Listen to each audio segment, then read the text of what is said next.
Hello and welcome back to another week of Open Mic Night. Tonight we have a guest, Mr. Colin Ball. He was on a few weeks ago, and we are going to talk all about the terminal and also how to cut the cord, how to get rid of your cable company. So let's go ahead and talk about it, but first let's see that fancy little intro we got.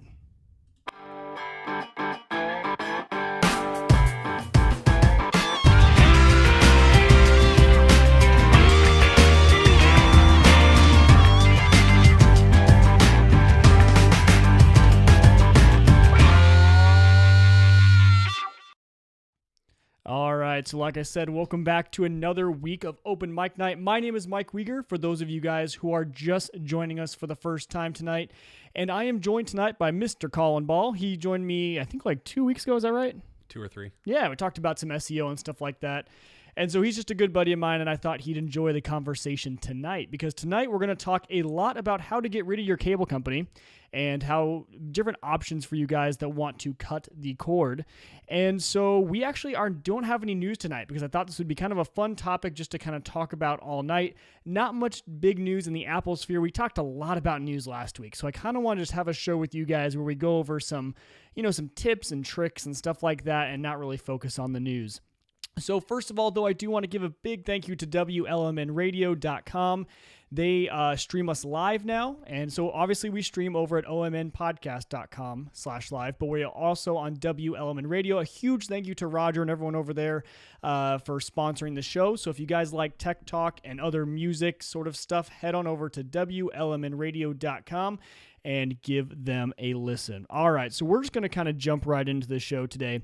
And on the Facebook group, for those of you guys who don't know, if you head on over to omnpodcast.com and under the subscribe and social options, there is a Facebook group. And it's actually, I've been very impressed. I'm loving people that are posting over there. And you guys are posting a lot of really good questions. So one of the questions I want to talk about that we had since the last show was asked, he's brand new to the iPhone, and the latest version, I believe 8.2 came out just the other day, and he said, is it safe to upgrade? I'm new to the iPhone, not really sure how the whole update process goes. Is it safe to usually the day it comes out? So what's your kind of rule of thumb on that? Do you usually update right away? I mean, I feel like I may be in the minority on that, but I do kind of update as soon as I see it came out. It may be on Twitter, it may be on some kind of publication website. I won't say which one. I won't say which because read them all. Yeah, exactly. But I mean, I kind of update as soon as I see it. I've personally never had problems when I update. I know that there are the horror stories of people updating and then all of a sudden, right? Like when it came to the Wi-Fi at some point, Wi-Fi went out. I'm sure there are other things that have happened with different iPhones, but I feel like it might be a per iPhone basis that little things may go wrong. But no, yeah, that's definitely true. But I'm with you. So, and kind of an answer to Jim's question, I'm with Colin. I usually update right away. I might give it a few hours. Apple is actually very good about last time when the big update they came out. What happened was a lot of people actually lost their cell phone service. Their cell service went out on their phone. But Apple, I think it was within 2 or 3 hours that Apple pulled it down. And usually they've actually put it up pretty early in the morning. So if you're up by 8, 9 o'clock at night, then you should be good to go because Apple usually catches it pretty fast. So yes, I would say usually you are just fine to go ahead and update right when it comes out. There's always the chance that something's going to go wrong, that there's going to be something in the update. But as a general rule of thumb, I think with Apple, they do a good enough job catching some of the bugs that happen in their update. Or if you guys want to follow the rule of thumb of, I'd say about 5 hours. If you give it about 5 hours, Apple usually will have caught some of the issues. Now, obviously, there are always going to be things, like you said with the Wi-Fi. Wi-Fi was one of those things that actually, it wasn't just something that was in one update. It was actually in 1 or 2 before they actually got around to fixing it. So there will always be issues, but as far as big catastrophe things like not having cell phone service on your phone, usually I think you're pretty good if you give it about 5 hours. So that was in answer to Jim's question. So thank you, Jim, for posting that question in the Facebook group.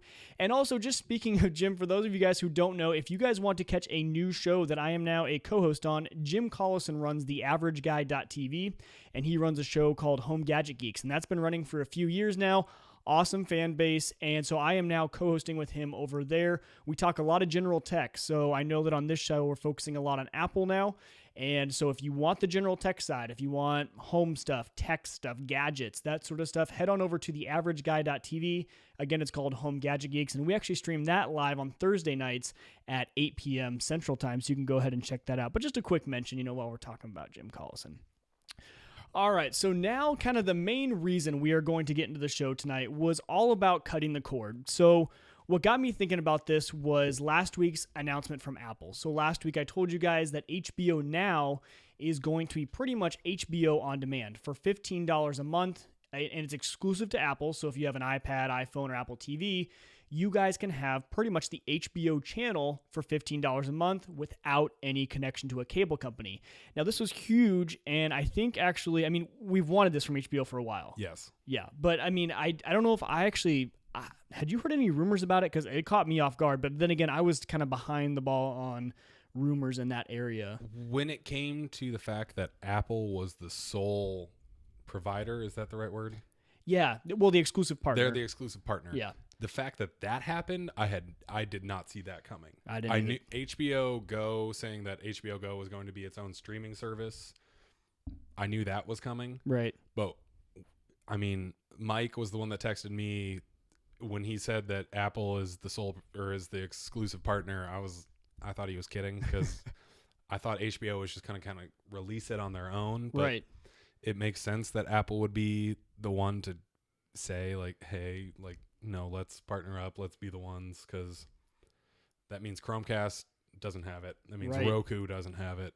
If Apple has it, selling their, I'm not trying to promote Apple in any way. But selling the Apple TV for $69 now, $30 less than what they did, that's a big kind of draw as to why you may want to buy an Apple TV now. Well, exactly. And that's why I was surprised, was because when I started, I'm like, okay, you just HBO kind of, when I first heard it, I was like, they kind of pigeonhole themselves, because Apple's not even the largest selling set-top box. Like you said, you've got Chromecast, you've got Amazon Fire Stick, Amazon Fire TV, Roku, all of those options that, at least, especially the people I talk to, sometimes they actually prefer those set-top boxes compared to an Apple TV. But, now, and the biggest kind of gripe about the Apple TV was, first of all, the lack of channels like a Roku, and also the price. It was $100 compared to a Roku that you could get for, anywhere from, I think, like 30 to 60. You can spend any amount of money on a Roku. When the Roku 2 came out, which was the box, they came out with the stick eventually, which was 40, but I think the box was 60. Right. So, so $69, not as bad. Apple's always charged a premium. That's nothing new. Yeah. But I was kind of wondering if maybe HBO had kind of a hand in saying, well, if we're going to be your exclusive partner, we need you guys to lower the price. This needs to be something that can be affordable, and of people. Well, that $15, they're only losing $14 on every Apple TV that they sell from now on. Because it cost them about $54 to make it, or what do you mean? Well, I'm saying it cost them more to make that. No, because they're going from selling it for $99 to $69, but then you still pay $15 on top, and I'm sure Apple is somehow getting something back out of that $15. That's very true. Yeah, they're kind of assuming that a lot of people will sign up for the HBO Now service. Yeah, that's true. And yeah, so when I was kind of surprised that HBO did do the exclusive partner thing, but it goes along with this kind of cable cutting, cord cutting mentality that we're seeing nowadays, and it's kind of this movement, because HBO was one of the last kind of big channels that everyone thought would switch because they had such a good deal with the cable companies. Yes. But for the price, it's about the same, actually. I think it's about $15 a month when you have cable to add HBO on. And so I think it's about, it might be a little bit more. Maybe it's $10. I'm not sure. A lot of the cable companies have deals where they throw in HBO for, 2 years when you sign up for service. Yeah. So it's kind of hard to get a gauge on how much HBO is actually costing customers. But it is now, just the fact that it's on demand and a la carte is, I think, a very big deal. And Apple now, I think they're finally getting to where they want to be with the Apple TV. I think they've finally starting to get some of the content deals and some of the things that they need to make, because they were kind of one of the first people to this set-top internet-connected sort of device. The first ones actually had hard drives, because back then the big thing was recording and storing stuff actually on your TV, because, streaming home networks weren't as fast. But now that streaming, internet speeds, and networks are all fast enough, you've seen this big kind of uptick, and that's why you've seen Amazon come out with them. You've seen Google Chromecast. Even though Apple had their Apple TV, a few years ago. They were never big, though. Never big. So, But kind of my reason for mentioning that is because what we're going to be talking about tonight is what are your options when you don't want to have cable. So there's downsides to cutting the cable, cutting the cord, and there's also some upsides. And so I think I kind of want, if it's okay with you, I want to split tonight into, I think the two reasons that people cut the cord are to save money or just convenience. So the convenience of being able to stream something on whatever device they want. At least I think for me, that's usually what it is. Because for the most part, if you have cable, you have access, you can add on packages, you can pretty much get whatever you want. Yep. But when you're a cord cutter, you're the person that actually maybe doesn't have access to everything. So I think people are kind of looking for, they want that convenience, they want to be able to watch it on whatever device, wherever they are, and also maybe sometimes to save money. Although now that's starting to look a little less likely that you might even save money if you go with the cord cutting route. But, and so the thing I kind of want to mention too first, and this is, I think, the reason people don't like talking about cord cutting, and the reason a lot of people who do podcasts don't like talking about it, is because there's this huge elephant in the room of, okay, you can do a lot of things, whether they're legal or not is the hard part to talk about. Yeah. And so we're just going to kind of talk about them all because, I would never promote doing anything illegal, but we do want to talk about how people are doing this now because oddly enough, HBO a while ago, and it's kind of funny that they're the now a la carte channel now, said we have no problem with people torrenting our stuff. They had no problem with people. They knew people were giving each other their passwords. Yes. So. Yes. They've known that, first of all, people were torrenting all the TV shows. And that was like, was it Game of Thrones? Was that when this all came? I think the first season of Game of Thrones is when they're like, we know everyone is torrenting our stuff. I'm sure that might have been what, because Game of Thrones suddenly, in the age of the internet, became the largest TV series. So exactly. And so, but it was weird for a company like HBO, for a content creation, first of all, channel, but they also make their own content, for them to come out and say, hey, we're okay. We're not okay with it. We don't want you to do it. But you know what? It actually makes us money because the more people that watch our shows, the more they talk about them, the more other people who don't do it illegally will pay for our channel. Yeah. And even the more likely that the person who is maybe getting that password or torrenting, maybe they can't get a certain episode or they can't get a string of episodes. So it may push them in a direction where, guess what? Eventually you're going to start paying for it. Well, and it might have been setting up because the reason I think people were torrenting, one was because obviously money and not having the channel. So they don't have cable, they don't have access to HBO, or it was just like, hey, I can download this to my computer and watch it. And it's pretty easy to do. Now, torrenting takes a long time to download right now, so it takes a while and it's a little bit clunky. So now they've kind of gotten people used to it, taking a long time to do this, getting it for free, and then, oh, look, for $15 a month, you can legally do this, first of all, super quick. It's going to stream right to your device. It's kind of funny. I don't know. It's just all lining up now, the way the past few years have gone for HBO to say, oh, maybe that being okay with it in the past wasn't that bad of an idea because people are already used to watching our stuff on the computer. Yeah, and even then, people are willing to. I mean, I've thought about paying the $15 for HBO now. Yeah, me too. I probably won't, mainly because I really don't watch that much HBO content. Right. Sadly, I didn't get into Game of Thrones. Sorry to anyone that's offended by that. But I know we have a few friends who are really into it. Yeah, so. It became one of those things where I tried getting into it. Sorry, couldn't just keep it going. But the shows that I do watch on HBO, I'm not going to say how I've watched them in the past, but I have watched them without the channel. So right. But even for you, like you said, and someone for me too, I'm not big into HBO shows, but for some reason, like it's attractive to me for the $15 a month. I'm like, maybe I might get into it. Maybe I might give it a shot. I might try it out for a month or two and see if it's something I like. So just the overall idea of it was interesting. And I think the business aspect of them partnering with Apple, we talked about that, but I think the entire way it happened was extremely, extremely interesting. So when Matt was talking to me about these different services, he said, okay, so what can you do? What can you not do when you cut the cord? So when you get rid of your cable? And I think obviously the biggest bone of contention for people who are trying to make the decision on whether they cut the cord or not is sports. I think that has to be one of, now that HBO has switched, HBO was one of them, but now really one of the only things you can't get live unless you have a cable login is sports. Yeah. Now, there are a few exceptions.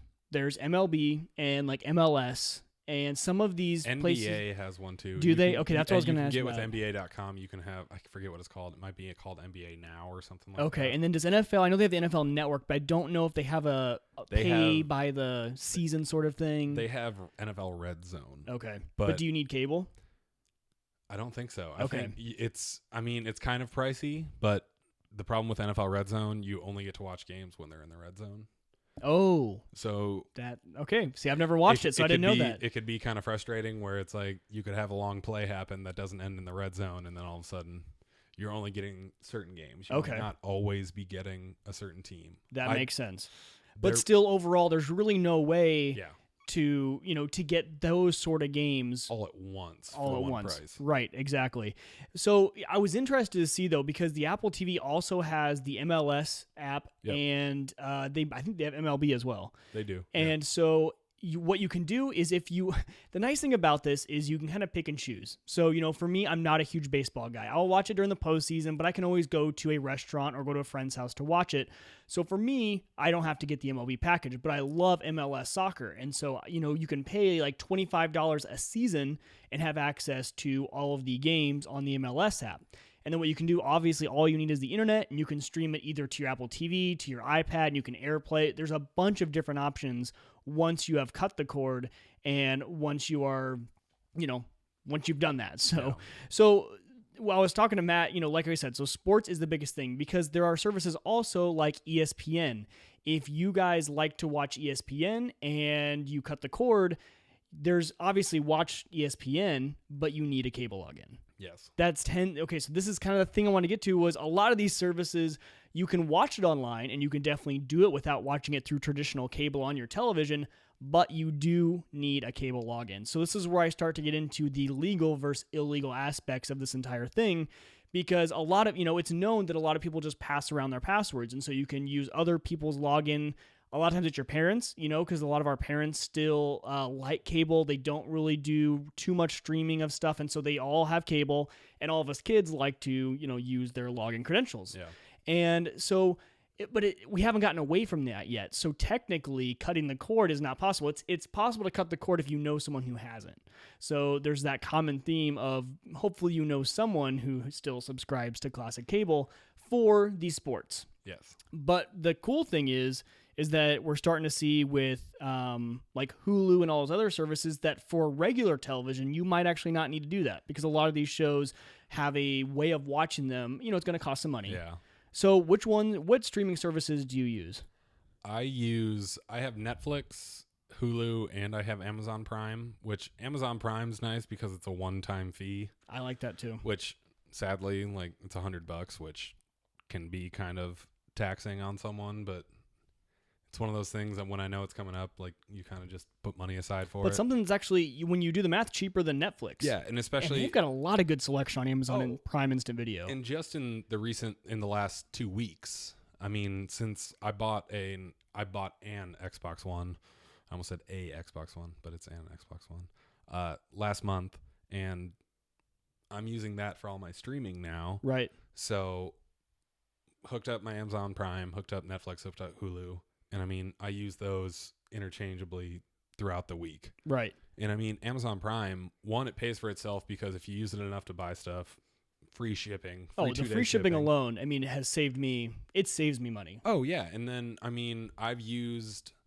the instant video for a couple movies it doesn't have as much as Netflix, but sometimes it kind of just has overlap. It doesn't have as much, but sometimes I think it actually has better movies than Netflix. Every now and then. Merely, okay. I found a few on there that I haven't found on Netflix. Yeah. But Netflix actually, they've been getting a lot better. They used to get a lot of slack for not having the best selection, but they are getting a ton better with their movie selection. But I will say with Amazon recently, I started watching the original series, like what they have. And they have that, which the one thing I started watching was Transparent, which a lot of people may not like to watch because it's about a parent transitioning into a father transitioning to a woman, which it's controversial for some people, but for me, it's just a TV show. And this is an Amazon original? It's an Amazon original. Okay. The lead actor in it, Jeffrey Tambor, he actually just won a Golden Globe for it. So, I mean, it's getting recognition. It's kind of like Netflix, when Netflix all of a sudden was selected for Emmys. Well, that's what I was going to talk about is the whole theme of these services having their own originals. No, exactly. It's a huge, I think, a draw, and it's a huge, like, hey, have you seen that? Oh, it's actually only available on Netflix. You know, House of Cards was, I think, one of the first ones where we...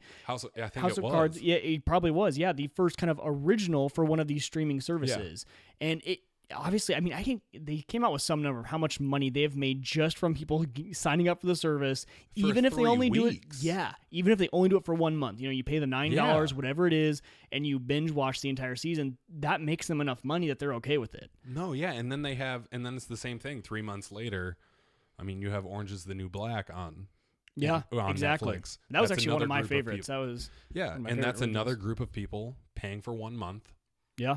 Just for that 1 month. Maybe they kind of stick around because you're going to get more stuff. Netflix even has what do they have? Which original series? Not original series, but they have the comedy stand-ups.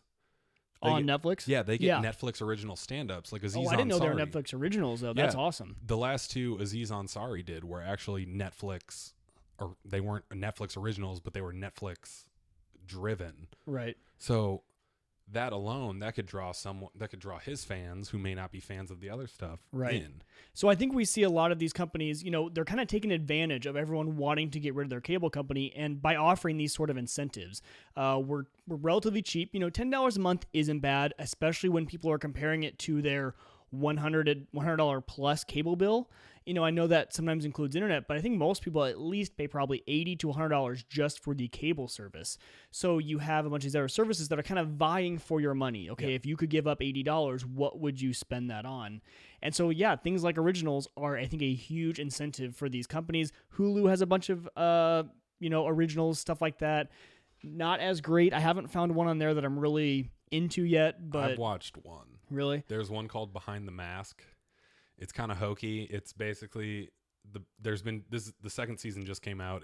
They pick 4 people who are mascots of, it's like one's high school, one's maybe freelance, one's semi-pro, and one's pro. Okay.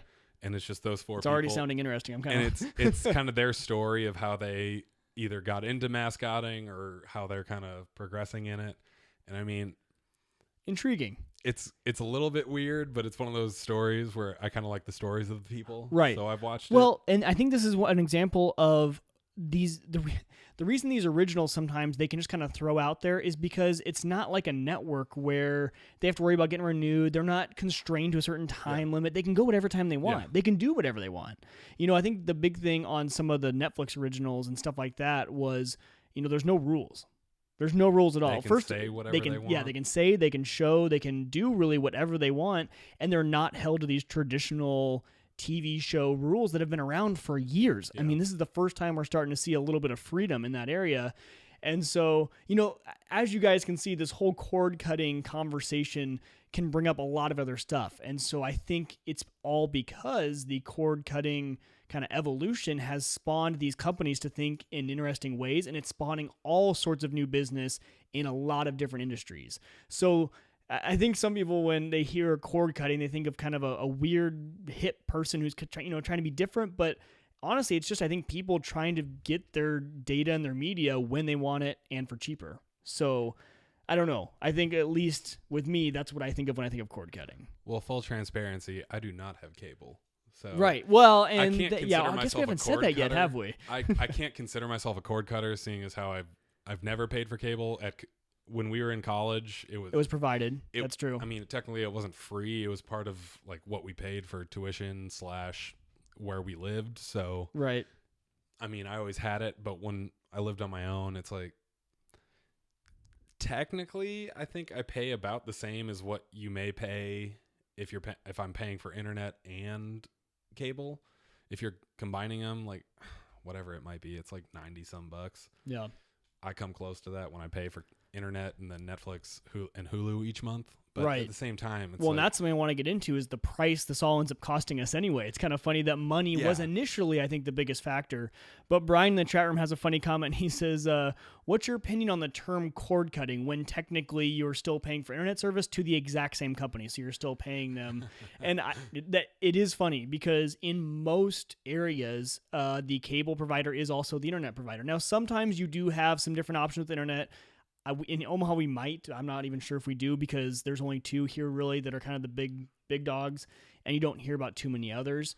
Well, but choice. If you're talking about choice, it might just be like how much you're paying for like download and upload speed. Well, right, but I mean like company wise, there Okay, might be yeah. some just strictly internet service providers in the area, but I'm not sure We just because have 2 you don't hear just about them. services. Yep, and they're both cable, phone, and internet. Which phone just still intrigues me, but that's a whole different topic. But some people love their home phone. Right. But I think when we talk about cord cutting, I think it's just one more aspect where you're not tied to your cable company.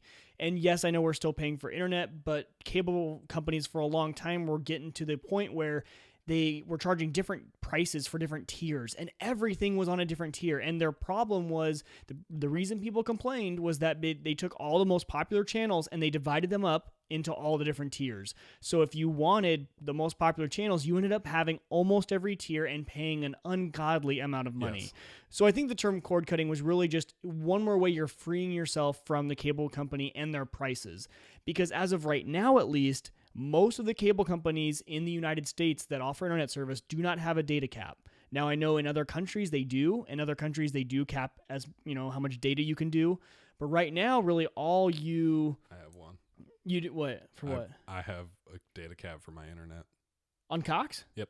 Really? 250. Okay, but they don't like shut you down after. They just kind of suggest it's a soft cap, right? No, it's a cap. They said Really? they'll throttle it and then they'll charge you. Okay.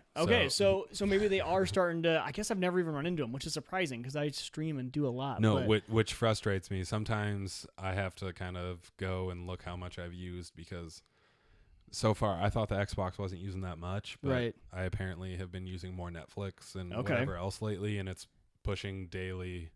Maybe Gotcha. close to 10 gigs of data per day. Oh wow. Which is too much. So. Right. Well, but still, you're getting close to that 250 gig mark at the end. Yeah, I think I had like 50 left last month, which is okay, but at the same time, I don't want to come. But we have a lot of data, so we're not really throttled down.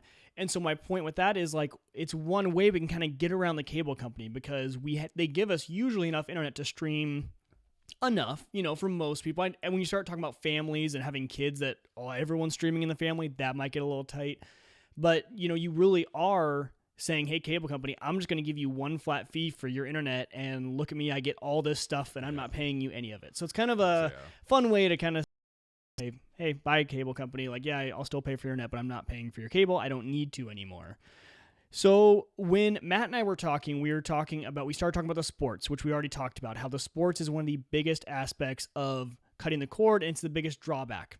And it's true because for me, I love watching Creighton basketball. Creighton basketball, though, plays on Fox Sports 1, which is one of those services where you can watch it on your mobile tablet or anything, but you need to be signed into a cable provider and actually signed into a cable provider that pays for Fox Sports 1. You can't just sign into anyone who has cable. You have to make sure that person actually pays for that service.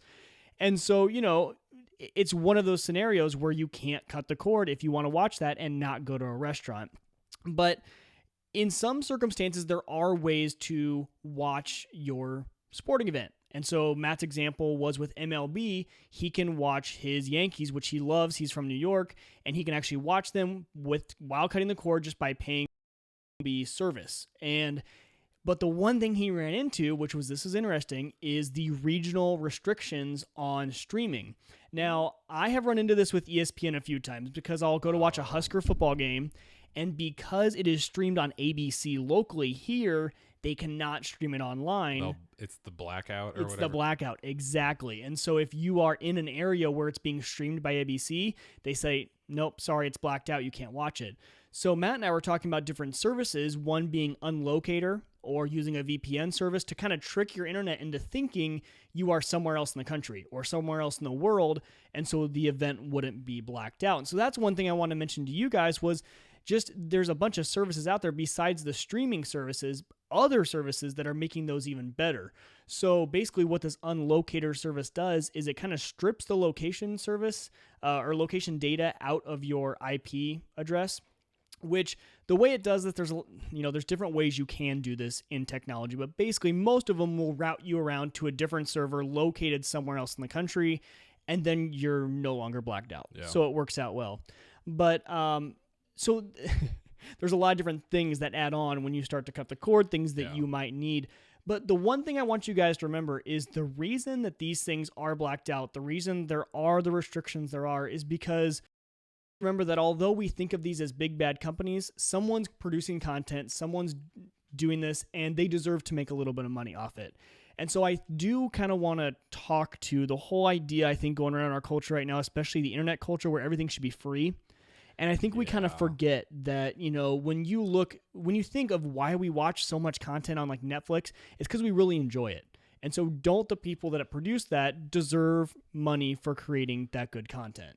Well, and I mean, it's kind of like the same idea as, I don't know if Spotify is a good example or not, but paying for music, it's like Spotify, if you're using the free version, or Pandora, sure, you have to listen to some ads, but at the same time, you're wanting to listen to that music, you're going to have to listen to ads on the radio, you're going to have to listen to ads anywhere. It's like, I don't know, I pay $10 a month for Spotify Premium. I just want to listen to the music I want to listen to. Sure, the rate at which that the artists get paid may not be fair to them. It doesn't affect me that much, which is kind of unfair to say, but at the same time, I'm getting the content I want. That's the same thing with Netflix. I enjoy the content I get, the fact that I'm able to watch whatever I want to watch. Yeah. Well, and you're paying for it. So you're relying on the fact that, you know, just like all of us, okay, hopefully Netflix is charging enough that they can give back to people to create it. And so that's kind of my point, is that, you know, I people like us are paying for these services because the people that create the content actually do deserve, you know, that sort of money. And so when we talk, that's kind of my argument to people who want to talk about the whole legality issue of all this. And, you know, well, you know, they're a big bad company and cable, they charge outrageously, and there's also a mentality of if you know, they don't make it easy enough for me to get their content. And while that might be true, so back in the day, just like people complain about HBO, it's like, why do I torrent HBO services? Well, because they don't make it easy for me to get it. I have to get cable and I have to pay them and stuff like that. And, you know, while that's true, they don't make it easy for you. You got to remember that they're still paying money. They're still, you know, creating the content and deserve the money. So that's just the one thing I kind of want to mention to you guys who bring up the legal issues of, oh, you know, it's not that really big of a deal. I don't see it as a big issue. You know, I'm not saying I agree or disagree, but just think about the fact that there are people who are paying a lot of money. Content is not cheap to produce.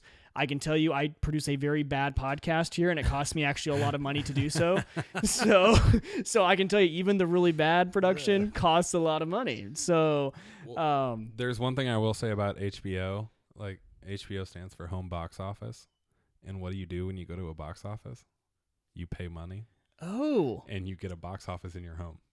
Check that out. I didn't even know that's what HBO... Wow, hey. I like it. Really? He used to say HBO home box. No, I had no idea. Okay, I've never had HBO before. So. Okay. Anyway, I never had either. I've watched older shows where they still have that big moniker show up, but it's one of those things like, if you're going to a box office, your intention is to spend money on something. Right. That makes a lot of sense.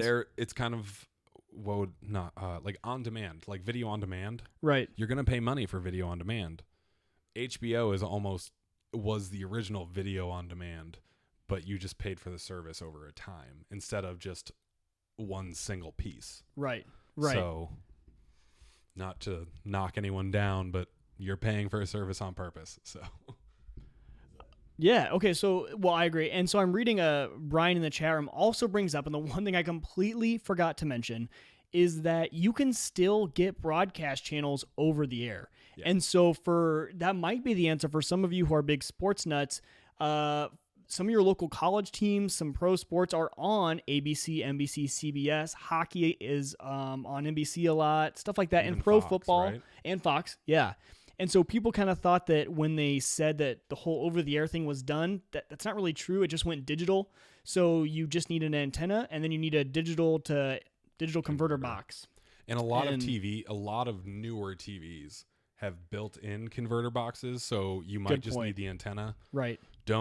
I would say figure out if your TV has a converter box first before you go out and buy both, because you might be spending more money than you need to. Just make sure first. Right. And so I'm going to put this link. Brian just put a good link in the chat room, and he says it's a good resource to see what type of antenna you need to get the broadcast channels you want. And that is true because there are different types of antennas, and then it'll also tell you in your area. I don't know if this website does, but I'll try and find it in your area what channels are broadcast and stuff like that. But a lot of times just look for the HD kind of antennas, and they're not that expensive actually. I think for like $25 or $30 just, one time, obviously you're just buying the antenna. And then the digital converter boxes, at one point, like Radio Shack was, I swear, just handing them out for like $5. I mean, when this whole thing happened, they were really cheap. And so I think they still are. So that's actually still a very good option for watching live TV shows and some sports. Oh, yeah. And I mean, you may run, I know one of our friends, he has like bunny ears that sit on the floor. And I mean, every now and then a cloud might come by and kind of mess with the over the air. But yeah, it would be back to the olden days of kind of propping it up and having little Jimmy stand there and okay, try this. Okay, no, try this. No, try this. No, try this. Okay. In our case, it was Big Colin standing there, kind of like Colin, go over in around. the corner and kind of hold the antenna. Oh nope, stay there. We're good. That so yeah, but very good point, Brian. Is over the air is still a definite option. So I kind of completely forgot to mention that whole aspect of it. So now I kind of want to transition to what technology you guys can use in order, once you've cut the cord, if you decide that's what you're going to do, to watch it any way you want. And obviously I'm going to focus on Apple first, and the way you do it with Apple is pretty simple. It's an app either on the iPad or the iPhone or going to the website on the computer. But a lot of times you want to get this up onto your television. So there's multiple ways you can do that. I think one of the easiest ways is honestly just going back to the simple cord. Back in the day in college, we used to just bring a laptop over and we had one cord, and it's a display port, or now it's Thunderbolt port to HDMI. And it's one cord and it just runs from your computer to your television. That is definitely the cheapest. Maybe not the easiest, but pretty simple, pretty straightforward in terms of at least getting the picture from your computer to your television. Yeah, you may need like an auxiliary cable for sound, but yeah, that's true. On the older laptops, you do. On the older laptops, sound did not come through the display port. So on Colin and I's actually both old laptops, we have the same one. You had to do audio out from the audio jack too. I would say if it comes to Apple, I would say anything after 2010, I believe. Because ours was 2009. Because I remember we were off by like 1 year. Yeah. But everything from there, the DisplayPort to HDMI, because most of not the new MacBooks, but just the stuff a little bit after ours had the HDMI output. Oh, that's true. That's true. A lot of them do have HDMI out. Right. Your set, sound, picture, whatever it might be. Yeah, but they're not that expensive. And this is one of the times where I'm actually going to advise... Well, I'm going to edit myself in a little bit, but I'm going to advise maybe don't go with the Apple branded converters because they're extremely overpriced. And so going to Amazon and getting a simple Thunderbolt or DisplayPort to HDMI. Can I say which one I use? Yeah. So Amazon sells really cheap HDMI cables for like $5. The Amazon Basics brand, right? Yep. Really cheap. That usually I use my DisplayPort that I use. It's this little dongle. It's PNY. I think it's Pony is how they call it. Okay. It's just an HDMI plug on one end and then the DisplayPort on the other. I want to say that and the cord cost me like $15. Yeah. So not bad. I mean, literally one of the cheapest ways you can do it. Oh yeah. And I mean, I've had it for 9 months now and no problems.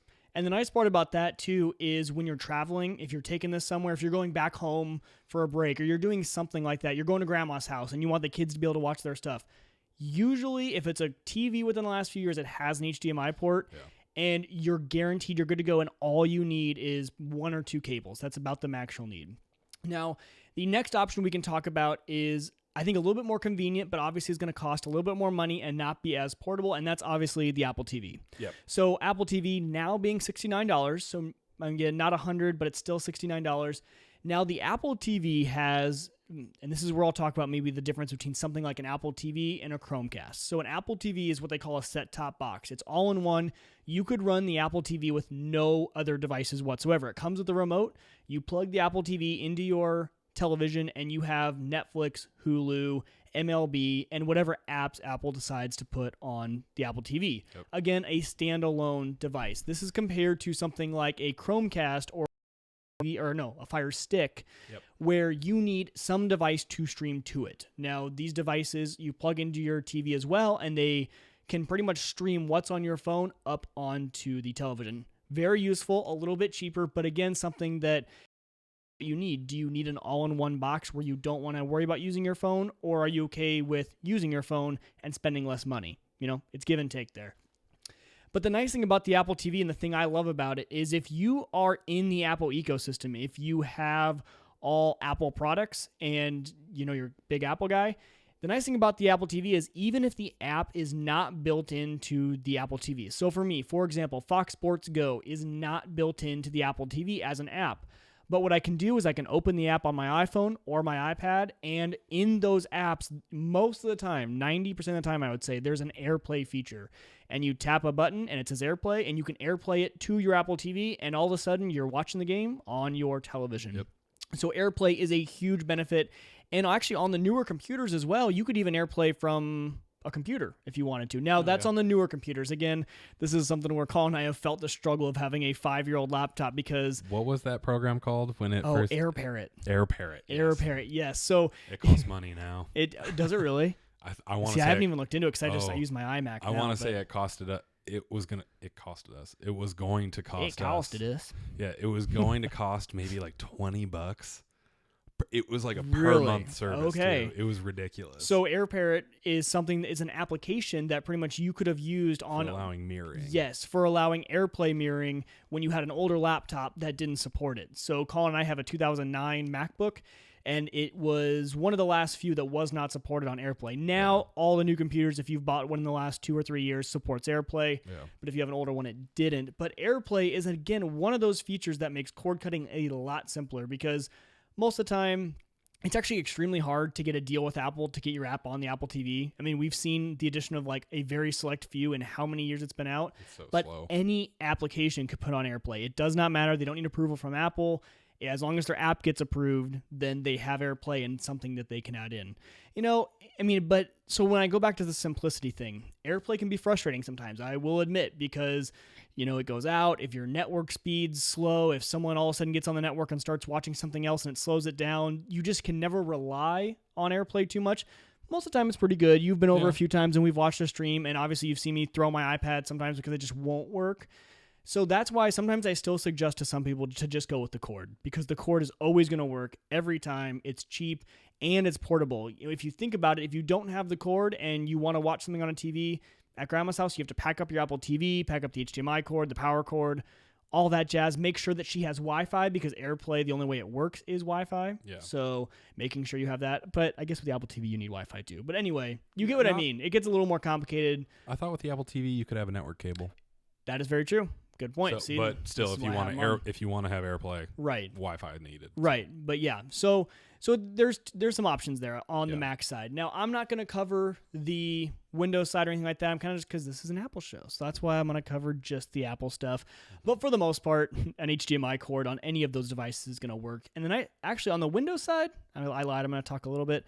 They've done a lot better job of actually including the HDMI port on a lot more of their computers. Yes. I remember actually we all had Macs in college. One of our buddies had a Toshiba laptop and had an HDMI out, and we ended up always using that whenever we needed to go to the TV before AirPlay and before all that stuff came out. It was a terrible computer, though. we love you. Really was. We love you to him if he knows who we're talking about. But he does. He knows the question it was a terrible computer does he listen?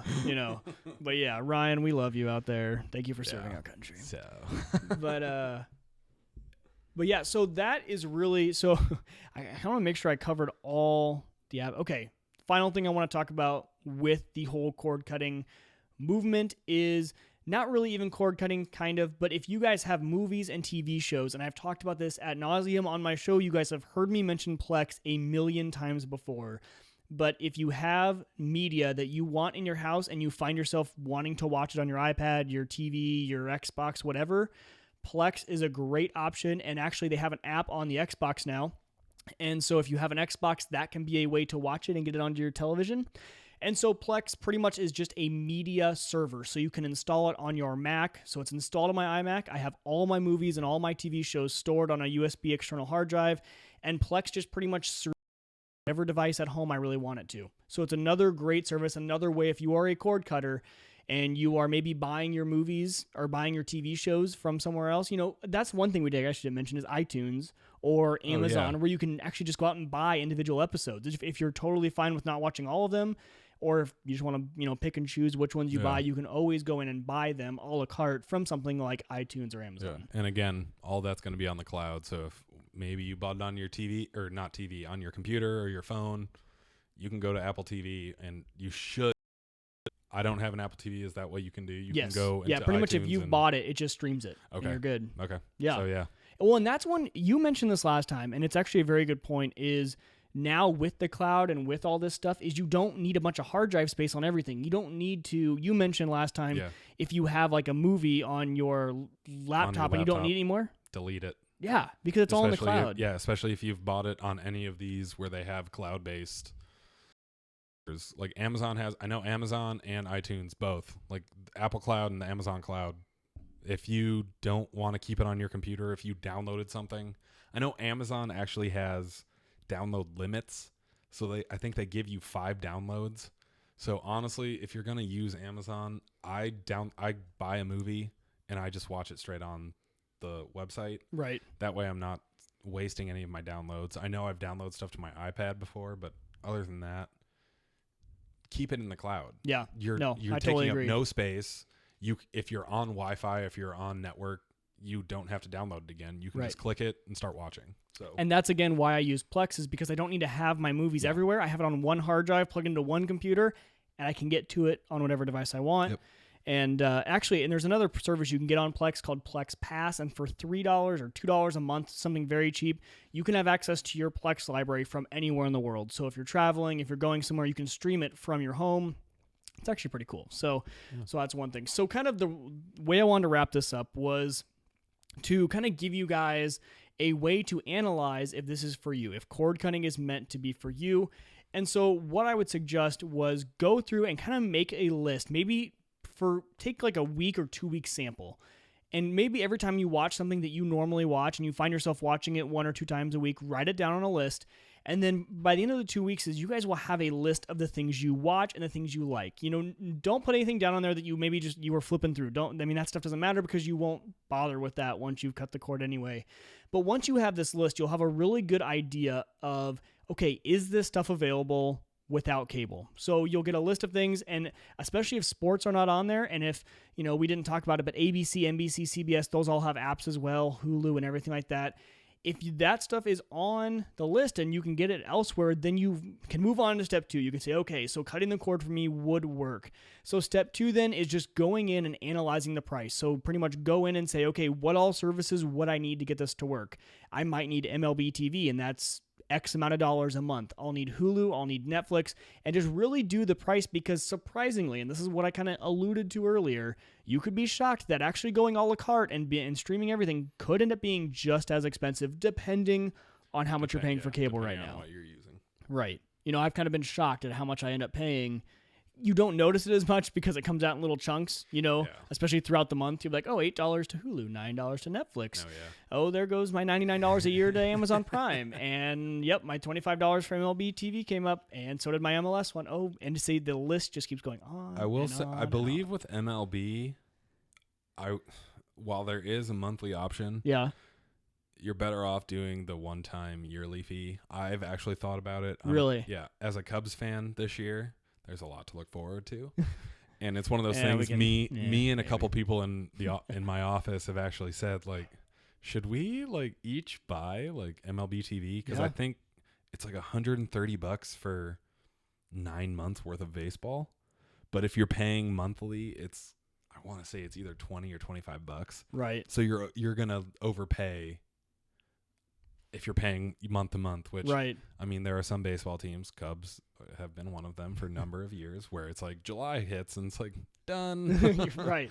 Well, but it might be worth it. It's one of those things Exactly. where it might be worth a few. Well, and especially for us around here, there's just things we could talk about all the time. But Yeah. you might, around here in Omaha, we don't get a lot of Cubs games. We do maybe sometimes, maybe Every I'm not now sure. and then on WGN. Right, every now and then, but we get a lot of Royals because Kansas City is actually closer to us than the Cubs. So for someone like you, it might actually make sense because when you have a team that's not close, then you might actually have access to them. And that's the same reason for me. I'm not in Kansas City. Sporting Kansas City MLS team, our soccer team, is only on a local channel in Kansas City. So for me, I'm like, it might be worth it to get the MLS subscription just so I can watch the soccer games whenever I want. So again, do that price comparison and see if it's worth it for you. I would say if it's the same price or lower, definitely go for it because being able to stream your stuff wherever and whenever you want, for me at least, the convenience factor of it is amazing. Mm-hmm. Now, step 3, the final process you need to do is to make sure you guys do have the right hardware in order to watch it on your television. I've seen a lot of people cut the cord and then they get really upset with themselves because when the family wants to sit around and watch something, they have no way of getting it onto the television like we talked about. And because they're fine when they need to watch it on their laptop or their iPad or the kids are watching it, but then all of a sudden they want to watch it on the television and they can't do it. So make sure you have a way, like we talked about, AirPlay, a cord, however you do it, but have some way to be able to put it on your big screen. Because even though you might not think you want to, you'll still want to watch stuff on your big screen, trust me. And it's actually not that expensive. That's going to be the cheapest part in all this is buying a Apple TV, a Chromecast, a cord, whatever you need to do that. So those are kind of my steps, analyze what you watch, check if they're available on streaming services, check the price, and make sure you have a way to get them to your television, and you guys should be set. And we are going to bring this one in. I think we talked about everything we need to with that. So actually, and I'm going to need to edit the title of this as I'm thinking about it because we didn't even get to terminal, which is fine because I definitely want to have a long conversation about the cord cutting thing. So check back next week because next week I will include, there were some questions that I had emailed to me. They were not in the Facebook group, but about how scary is the terminal on your Mac. There's this app called the Terminal. It's all command line stuff, and they read some things on the internet that they could do with the command line, but they were extremely scared, didn't want to do it because they thought it was going to mess up their entire computer. So next week we will talk about the Terminal and some other fun stuff, so stick around for that. And if you guys want to support Open Mic Night, we still do have the Patreon page. I have not mentioned this in months, but I do want to thank the 2 Patreon users I have out there. I've kind of mentioned it in tweets and stuff, but I realized I stopped mentioning it on the show. So Patreon, patreon.com/WegerTech is where you can go to support Open Mic Night. I want to thank a ton my 2 patrons out there. You guys are awesome. They've still been supporting me these past few months, even though I haven't been mentioning it on the show. And also just another thank you to WLMN Radio. They are awesome. Roger, everyone over there is fantastic, and I want to thank them for support. So go out and give them a listen. That's WLMNradio.com. So one final thank you to Matt and Jim and everyone posting in the Facebook group. If I can't stress this enough, there's one thing I want to take away is how much I love people posting in that group because you guys are giving me topics that I know you guys actually want to hear about. And thank you again to the people in the chat room tonight, to Brian, and I know Roger was in there for a little bit, so thank you.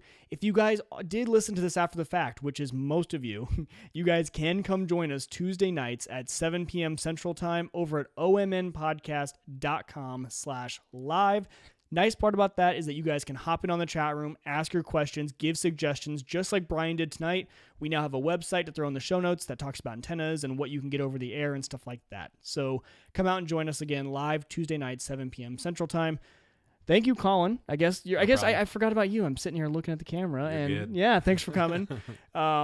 We've been having Colin on, a few times here, and I kind of like it. I like having a co-host. So there might be a few times here and there that we just bring in people, and Colin's one of those people that I like to bring in on the show because he's got good analysis and good stuff to talk about. Thanks. All right, no problem, man. No problem. All right, so that is going to do it for the show. Thank you for coming out, and thank you for listening. And until I see you guys next time, tech on.